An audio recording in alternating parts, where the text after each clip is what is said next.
Welcome back to One Piece Explained. The anime adaptation of Ichiro Oda's Monsters just released on Netflix, and the original one-shot manga it's adapting was translated into English and has been made available officially for the first time. You can check it out on the Viz website linked in the description. Now, I've talked at length about what Monsters actually is and why it matters for One Piece in a previous video, which I highly recommend you check out if you're not familiar with its relevance to the series. It'll be linked on screen and in the description. I'm also going to be talking about various points from that video in this one, so to get the best idea of what's going on, I urge you to check that one out first. Now, before we get into the breakdown, over 90% of people who watch my channel are still not subscribed, so if you've enjoyed any of my videos such as the in-depth live action breakdowns or the weekly manga breakdowns, I'd really appreciate it if you hit that subscribe button. It helps to support me and grow the channel, and you'll also be able to get my videos as soon as they come out.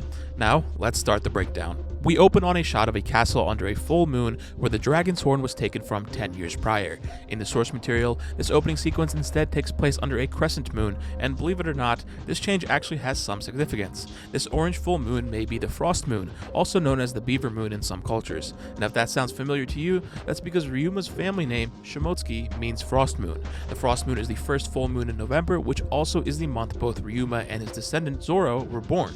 The narrator here may sound familiar to you, as this is actually the voice of Zoro in both the original and the English dub, with Kazuya Nakai and Christopher Sabat returning.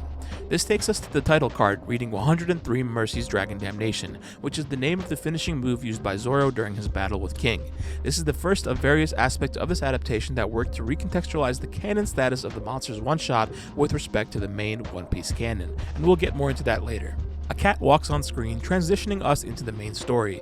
We see this cat several times throughout the episode, but in the source material, there is no cat, nor are there any other animals or beasts of any kind aside from the dragon itself. And when you think about it, we have never seen a regular cat in the world of One Piece. There are lions, tigers, giant cats, sea cats, cat minks, and cat devil fruits, among other things, but never have we seen a domesticated cat. The closest thing to the idea of a pet cat we have is Gonbei, Chimney's pet, whom she calls a cat when in actuality is a rabbit. I'm not exactly sure on the purpose of its inclusion, perhaps to play into the idea of a black cat bringing bad luck, as we see with Ryuma's arrival causing problems for the townsfolk, but it is interesting to consider its presence here in relation to the world at large. In my last Monsters video, I talk about how this is taking place hundreds of years ago, so perhaps this is another means of showcasing how the world back then differs from the world of modern One Piece. The main story starts off with a shot of the town Ryuma is visiting, and you may have noticed some phrases or words on the various buildings, such as the central store here.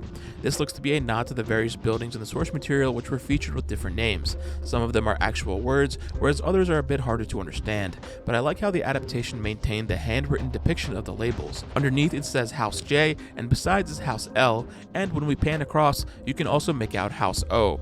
It looks like the homes in this town are labeled alphabetically, which we had some variation of in the source material as well. We're introduced to our protagonist Ryuma as he's thrown out of a restaurant. Now, in the source material, this restaurant was actually named as the Barate, a nod to the restaurant that Oda worked at in his younger days in Kumamoto. As far as I know, there does exist a Barate location in Kumamoto today, but the original where Oda worked is no longer around. His time working there would of course go on to inspire the Baratier that we all know and love. Inside the restaurant, we're introduced to Flair and Shirano, and you'll notice that the accompanying introductory text boxes are stylized somewhat like the classic Oda boxes that we've grown familiar with in the main series. This is a nice update to the source material, as it helps visually connect it to how Oda would go on to tell One Piece. Also of note, Shirano is introduced as a master swordsman, the same verbiage used to describe Zoro's goal in the main series. While there have been small updates, this adaptation is largely faithful to the original material structurally, as best illustrated by this first scene of our three main characters. Even though the blocking and setting of some scenes have been reimagined,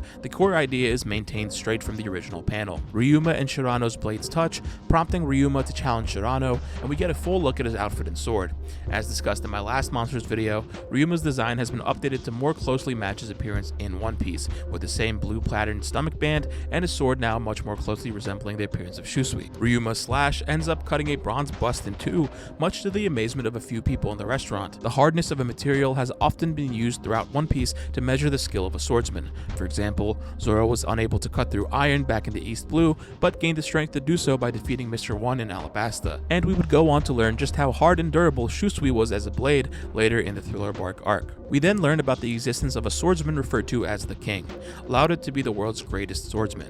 Ryuma speaks of his desire to fight him one day, which of course is much like Zoro's aspiration in the series. Now, we learn the true identity of the King later in the episode, but there may be some greater significance to this that can get lost with localization.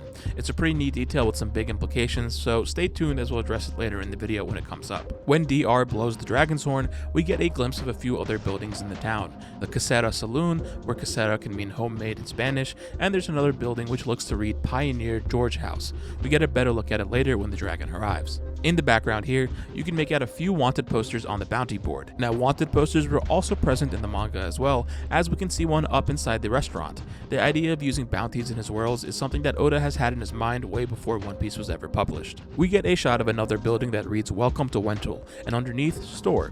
This one's a bit interesting, as this could suggest that the name of the town is Wentul, but it's difficult to be certain. Perhaps it's just the name of the store. The townsfolk suggest Ryuma commits seppuku to take responsibility for causing all of this trouble for the town, even though he was framed by DR for the attack, and of course, he refuses. The circumstance is very similar to how we found Zoro at the start of the Wano arc being forced into seppuku for crimes he did not commit. When Ryuma and Flare come across Shirano and DR for the villains that they truly are, we get a building in the background reading Klestaras, which is apparently a CT shop. There may not be too much to get out of this, but all of these instances of what looks to be European-inspired language does work to contribute to something that I'll address in just a bit. This scene of Flare going back inside to cry has been updated to take place inside the restaurant, whereas in the manga, she returns to her own living quarters above the restaurant. This is why Ryuma is shown jumping off of the balcony there, while in this adaptation, he seemingly has climbed up building off screen in order to recreate that jump shot. When he lands, you can make out another wanted poster on the ground. Shirano and Ryuma's clash is depicted in a very distinct art style, almost reminiscent of Japanese woodblock printings, with the lines evoking the feeling of ink on carved wood. When Ryuma goes to resheath his blade, the angle at first looks like he is stabbing his own stomach, which could be seen as a nod to the seppuku the townsfolk wanted him to commit earlier, though instead of killing himself to atone for the trouble he caused, he instead killed those who caused the problem in the first place. DR pulls out the real dragon's horn, which has been updated from the pitch black design in the original manga.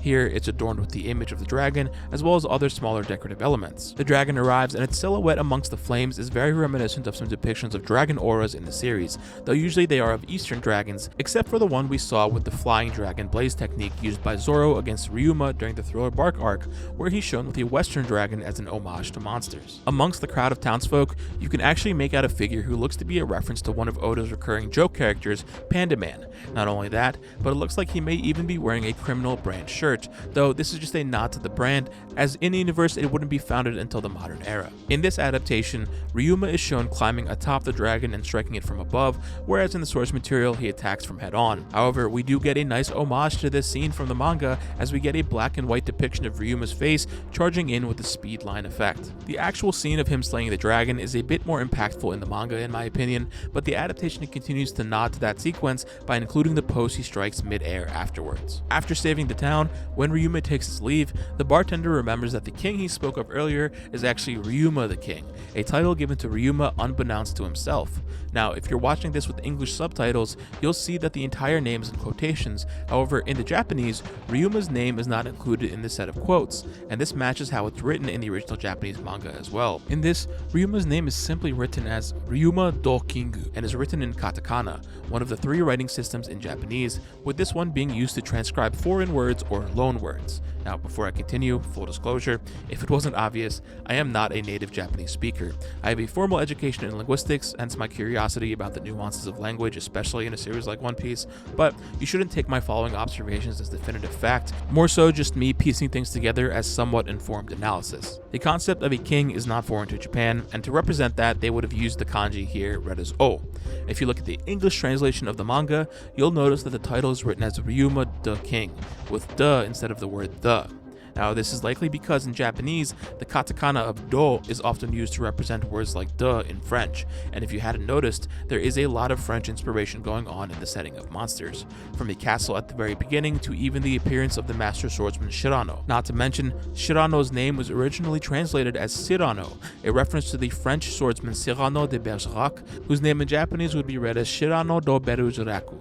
Again, with the translation of de as do. In the source material, the names of the stores in the town are written using various European languages, ranging from English to French or Spanish, sometimes even what looks to be German or Russian, and there's only a couple of instances of anything remotely Japanese, and even when there is, it's written in an English alphabet. All of this suggests to me that the title of the king, or Dokingu, is foreign to Ryuma, instead being given to him by the people of this land, and that's why it's represented here with katakana. As we know, Ryuma is from Wano, and so this in-universe language barrier adds a nice little texture to the world of One Piece. And I say the world of One Piece because this adaptation of monsters works very hard to suggest that this is taking place in that world, just at an earlier point in time. In my last Monsters video, I discussed why the idea of Ryuma is canonical to One Piece, but the entire story of monsters may not be.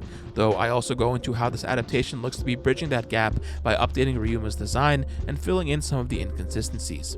Which brings me to the final scene where we get an adaptation of the final moments between Ryuma and Zoro's clash on Thriller Bark, with Ryuma forfeiting Shusui. This scene is of course not present in Monsters, but is part of One Piece canon, and so I think we're supposed to leave with the idea that Monsters, or at least this iteration of it, is canon. I spent a lot of time going through the inconsistencies of its canon status and how this can all be easily addressed in my last Monsters video, so be sure to check that out if you're interested. With all of that said, that's about it for all the cool things that I wanted to talk about in this anime adaptation of Monsters. It was a lot of fun to go through, and I hope you enjoyed it just as much as I did.